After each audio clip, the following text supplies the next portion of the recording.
Hello to the person who's watching this. So, today I decided to talk about one of my favorite books of all time, and that is Meditations by Marcus Aurelius.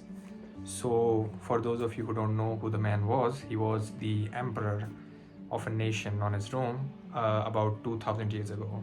And in those days, being an emperor was like being equivalent to a god. You can do whatever you like, you can fulfill any kind of wild desires that sprouts in your brain.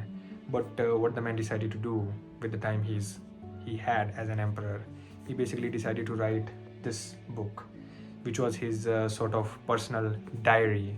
He decided to write his thoughts, what he was feeling, what was going through his internal self, because being an emperor is not about doing whatever you like. It comes with a lot of responsibility, it comes with a lot of suffering, and the suffering that this man endured during his lifetime was no small deal.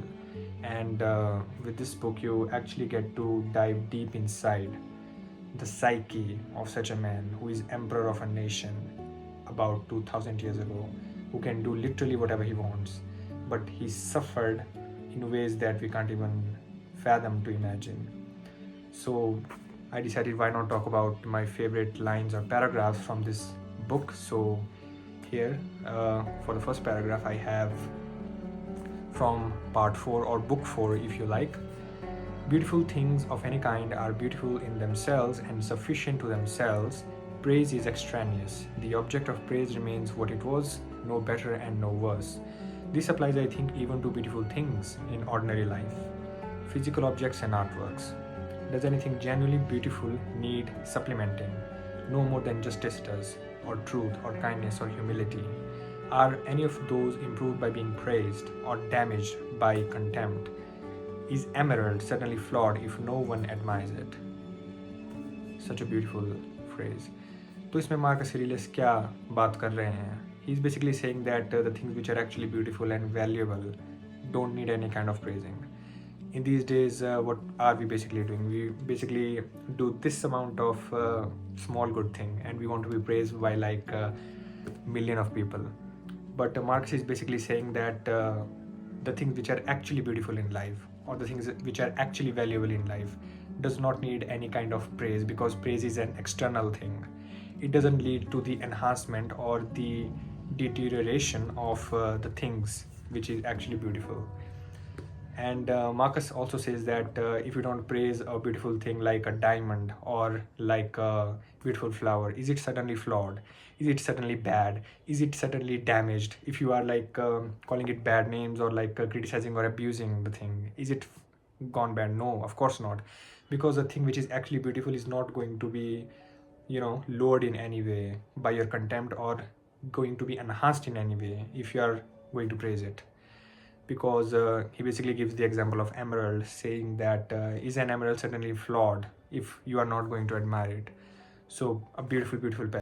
So the next line is also on the concept of being praised, which we all crave these days to, to a toxic extent.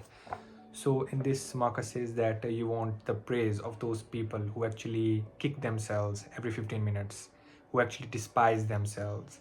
Is it a sign of self-respect to regret everything you do? I mean, wow, that was amazing. Because when we see people around us, what do we actually say? People like being frustrated, being like complaining about things, and despising themselves for whatever rubbish reasons, and they also are like pounding on themselves for all the kind of foolish things. But the thing that never ceases to amaze Marcus is that we always tend to want the praise of such people. We want to be praised by them, even though we know like what kind of people are going to praise us. So that is also one of the hard hitting on this concept of being praised by other people that Marcus talks about in his meditation. And the next line is from book 6, which I'm just going to read you from the book itself, is that when you need encouragement, think of the qualities the people around you have, like this one's energy, this one's modesty, this one's generosity, and so on.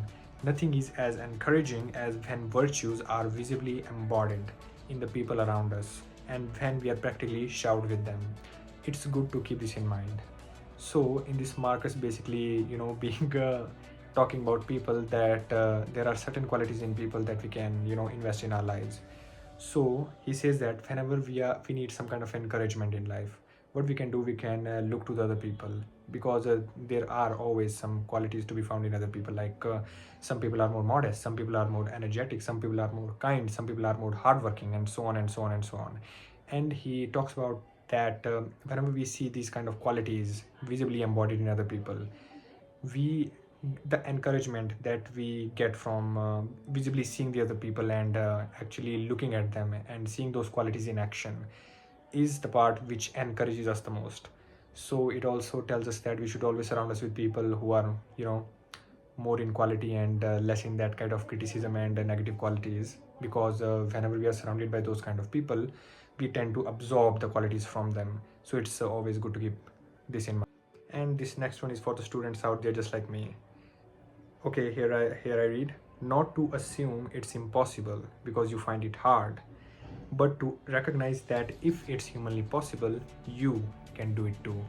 So in this, Marcus basically says that we should not assume if something is impossible just because we find the difficulties, because a lot of things that we have to do in our life are difficult.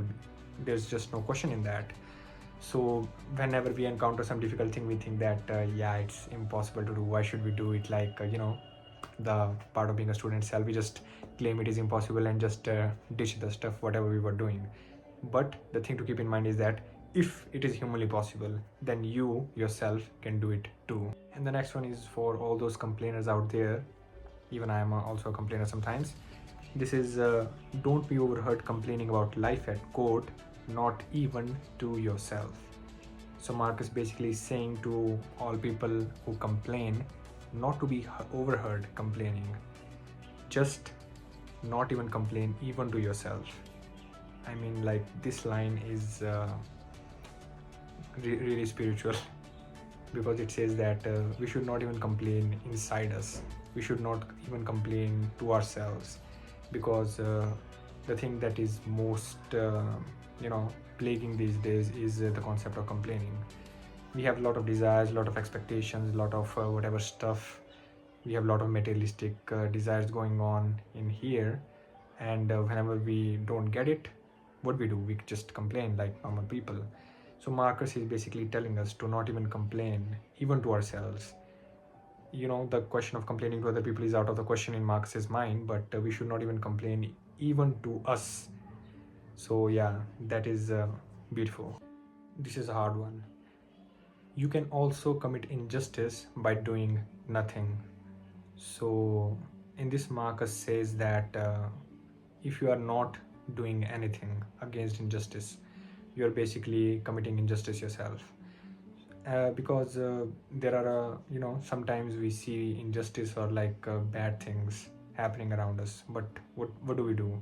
We just ignore them, because we think like it is other people's problems. What do we have to do with all this? We just ignore it and let the injustice happen in the background. Okay, so Marcus is basically saying that you are committing yourself an injustice if you are not doing anything against it.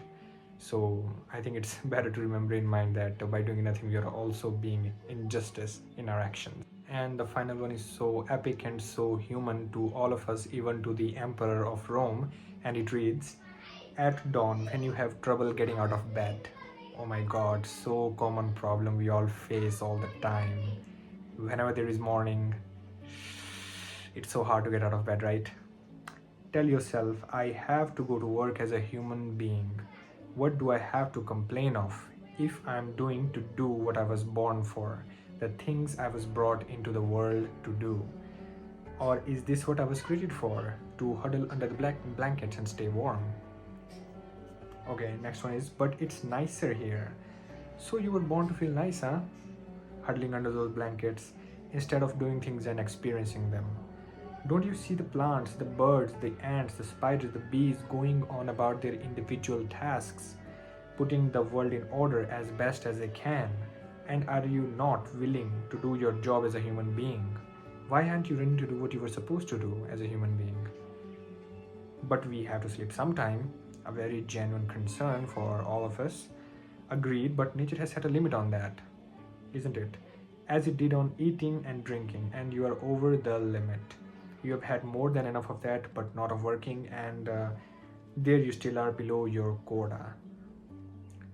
Wow, so human, even for an emperor. See, Marcus could get up in the morning anytime he want, but he is even pushing himself to get up early in the morning, even as an emperor, even if you don't have to. He's saying that if you have trouble getting out of bed, think that you're going to work as a human being. I'm a human being. I have to get up in the morning because I have to do my work as a human being, right? So if what I was created for, this job or this task or this mission or this kind of dream that I have to do, so what do I have to complain of if I get to do these things in life? Okay. And there is a genuine question, it's nicer in here. Then Marcus just bangs himself saying, so you were born to feel nice, you were born to huddle under the blankets and stay warm, so this is why you were born in the first place. And then he also sprinkled the another question which we all have in life, but we have to sleep. So Marcus basically says that of course you have to sleep, and you have slept. You are over your limit because nature has set everything a limit, like on sleeping, on eating, on drinking. Everything has been constrained by nature, and you are far above your limit in sleeping, but you are not above your limit in doing the work as a human being. So we all have to find out our works as a human being. And well, for my human being work, it's obviously studying and bettering myself day and day. For you it might be something else. If you're a businessman building the business, if you are some kind of teacher, you have to teach and enlighten all those students so that they can be the building blocks of our nation.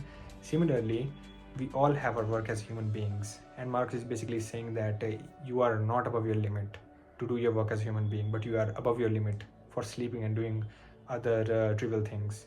So yeah, with that I will end my discussion, or not a sort of discussion, basically some kind of chit chat about my favorite book of all time, Meditations. And well, now I leave this content on this cosmic ocean of internet. Let's see who it gets to.